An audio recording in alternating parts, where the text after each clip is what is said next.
Welcome to Global Risk Community Chat. Today, our guest is Jan Sprafke. I'm very happy to have you here today, Jan. Welcome. Yeah, thank you, actually. It's my pleasure being here today. Yeah, great to hear. So before we start with our topic, can you briefly introduce yourself to our audience? Yes, sure. So, I'm a lawyer by profession, and at the moment I serve as the head of compliance in a multinational company. And that's basically what I did over the last 10, 15 years. Not limited only to compliance, but also risk and governance. So I think as an in-house lawyer and compliance officer, I've gathered a lot of experience how to do risk management in the right way. And that's why I'm here today and try to speak about and share my experience. Sounds great. Then let's get into it. So what exactly as a topic you will be sharing about, and what would be some key things when it comes to it as well? Yeah, so basically, I would like to talk about how the right governance framework model enables effective risk management and decision making within a company. So, based on my experience in the industry, as a legal counsel and compliance professional, it appears that still many companies maintain rather complex structures and non-aligned risk units when it comes to holistic risk management. And I guess there are many reasons for that. And particularly if I look back at my career where I started in 2006, that a major scandal has impacted regulations and laws and standards, and everything when it comes to risk management has piled up. Yeah, 25 years ago, we had the SOX requirements coming our way as a direct result of the Enron scandal that shook the industry. So they established SOX control units to manage these risks in the legal entity dimension.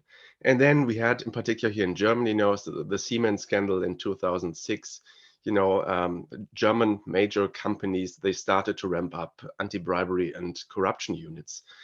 And then, of course, also in the European Union, 15 years ago, we saw a lot of competition law infringements, and as a consequence, of course, high fines were imposed on companies. So they established more units trying to prevent competition law related offenses, of course.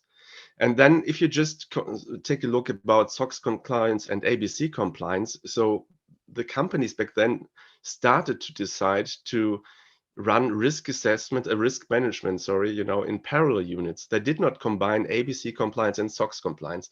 And then, of course, afterwards, we saw a lot of other topics and areas for risk management, like, of course, data privacy, human rights, supply chain compliance, or recently, of course, we discussed a lot about ESG compliance. But there's still a tendency in companies, to run it in parallel and do not have the one risk unit that covers all. And I think this really leads to more complexity and also maybe some problems I would like to shed an eye on today.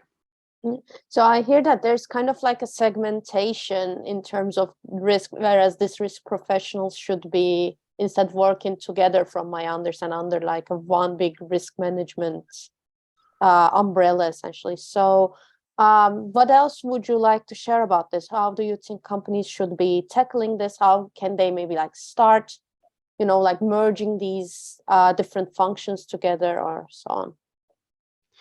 Yeah, I think it's hard if you have 5 parallel risk units. This can overstrain an organization to effectively keep oversight, right, and manage all these risks and also report these risks. There's always an obligation, to external report or internal report, or to external auditors, internal auditors, what's the risk landscape basically. So it's really, really hard to keep that oversight.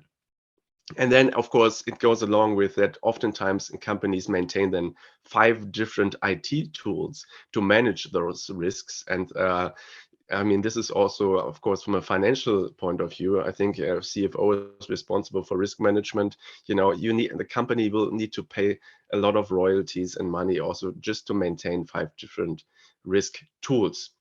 And then, from a practical point of view, it's really hard for the organization. They can become confused if they need to consult 5 different units before they take decisions sometimes, and how to adhere to all these policies and procedures, if it's owned by 5 different units, who from a regular employee perspective or even decision maker can know all policies and procedures, and then even also 5 different IT tools, where you need to turn to and before you take a decision. So the risk of policy non-adherence may increase. And of course, then the confusion and acceptance by the target group may become an internal problem too. And that's why, having siloed risk management, I think that's more the state of the art.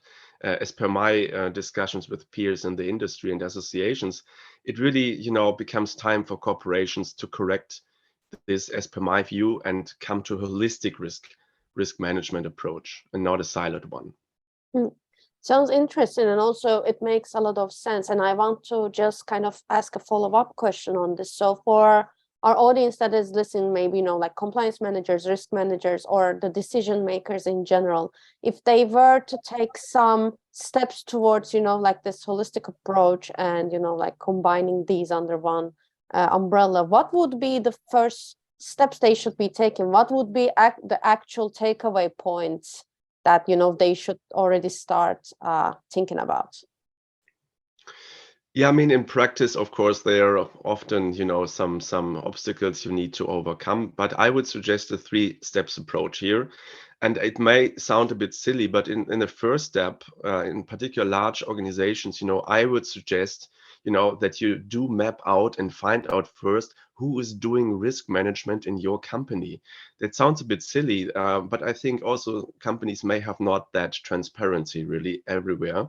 So as a starting point, they could maybe, for instance, look at what they are required to report externally, like, sustainability reports, governance reports, sometimes the compliance reports. And then to map out from that starting point, do you see overlapping sections in these reports, reported by different risk units, and see which units report even similar risks. I think you will find in different reports similar risks that are reported.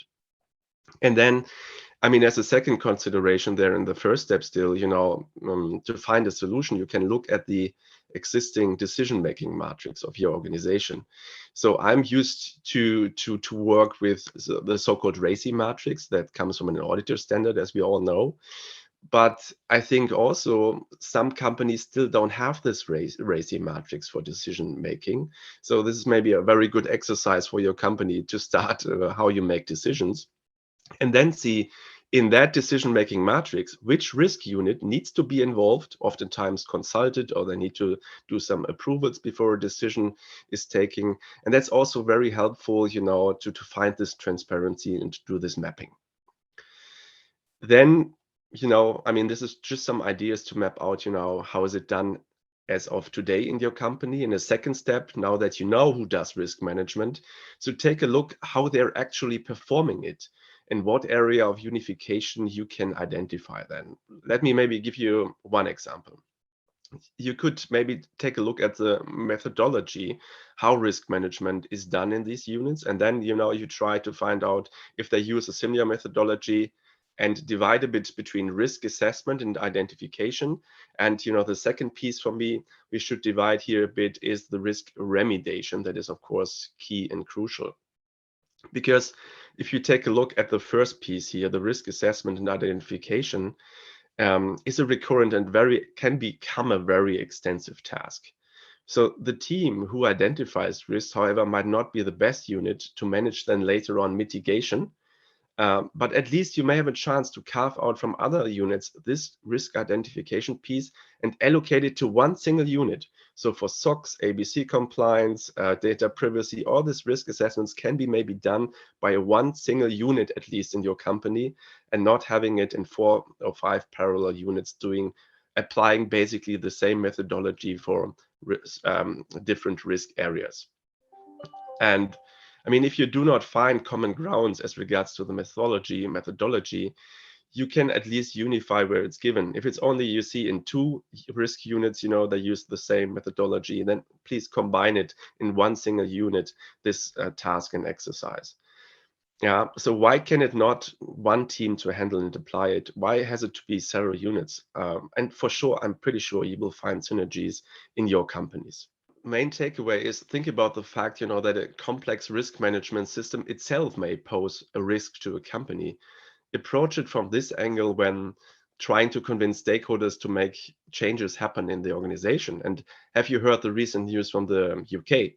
They are discussing to implement a new criminal law to make failure to prevent fraud a criminal offense. So simplified risk management will lead to increased process adherence, and unified risk management will lead to higher quality in risk identification and assessment. You can save costs, but also maybe there's a liability risk coming our way, that companies need to take action now. Thank you for sharing. It actually makes a lot of sense. Like, what you are saying, you said like it might be a little bit silly to some, but I think it makes a lot of sense. So with that being said, unfortunately, we have run out of our time. So I want to thank you so much for sharing your insights on this topic. I think that this is not something many people think about or look into, but could be very beneficial work for companies' growth or like managing the risk and compliance better, essentially. So thank you so much. Yeah, my pleasure. Thank you.